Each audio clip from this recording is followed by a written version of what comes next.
ભુજ તાલુકાના દેશલપર વાંઢાય ગામે આજે રાત્રિના તસ્કરોએ સામૂહિક આક્રમણ કર્યું હતું। મેઇન બજારમાં આવેલ 5 દુકાનોને નિશાન બનાવી ચોર શખ્સો 57,300ની માલમત્તા ચોરી જઈ કાયદાના રક્ષકોને ખુલ્લો પડકાર ફેંક્યો હતો। 5 દુકાનોમાંથી થયેલ ચોરીના બનાવે વેપારીઓ તથા ગ્રામજનોમાં પોલીસ પ્રત્યે આક્રોશ ભભૂકી ઉઠ્યો હતો અને આવા લેભાગુ તત્વોને ઝડપી પાડવા આક્રોશ સાથે પોલીસ સમક્ષ માંગ કરી હતી। સામૂહિક ચોરીના બનાવને રાત્રિના 12:30 થી 2 વાગ્યા દરમિયાન તસ્કરોએ અંજામ આપ્યો હતો। મેઇન બજારમાં તેઓની ગાયત્રી જનરલ સ્ટોર્સ નામની દુકાન આવેલ છે। તે દુકાનના કોઈ ચોર શખ્સો શટરના તાળા તોડીને શટર ઊંચું કરી દુકાનમાં પ્રવેશ્યા હતા અને કાઉન્ટરના ખાનામાં રહેલ રોકડા ₹45,000 તથા જુદી જુદી કંપનીના મોબાઈલ ફોન કિંમત ₹5500 થી મળી 50,500ની માલમત્તા ચોરી ગયા હતા। તસ્કરોને એટલેથી સંતોષ નહીં થતા તેઓની બાજુમાં આવેલ ઓધવરામ કૃપા ફર્નિચર, પટેલ મેડિકલ સ્ટોર્સ, પ્રગતિ ટ્રેડર્સ તથા ઉમિયા મેડિકલ નામની 4 દુકાનોના શટરોના તાળા તોડી દુકાનમાં પ્રવેશ કરી 4 દુકાનોમાંથી 6,800ની ચોરી કરી હતી। એમ કુલ 5 દુકાનોમાંથી 57,300ની માલમત્તા ચોરી કરી ગયા હતા।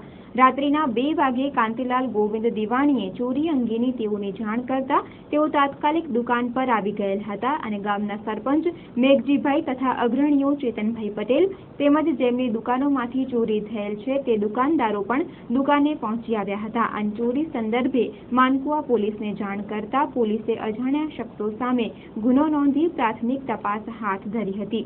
સમત્રા ઉપથાણાના હેડ કોન્સ્ટેબલ મુકેશકુમાર સાધુએ ગંધ પારખું શ્વાન FSL ફિંગરપ્રિન્ટ નિષ્ણાંતોની મદદથી તપાસ હાથ ધરી હતી।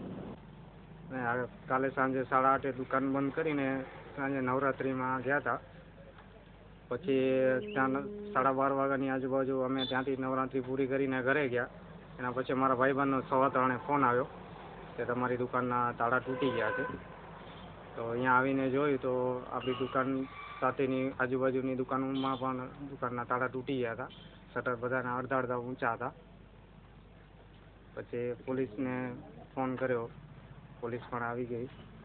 12:30 પછી થયો છે ને કદાચ 2 વાગ્યા સુધી એનાથી પહેલાં થઈ ગયું હશે એવો અંદાજો છે, કેમ કે 2-2:30 વાગ્યાની આજુબાજુ પોલીસને અહીંયા પેટ્રોલિંગ માટે ગઈ હતી તો એ કહેતા હતા અહીંયા ત્યાંથી તે થઈ ગયું છે એનાથી પહેલાં।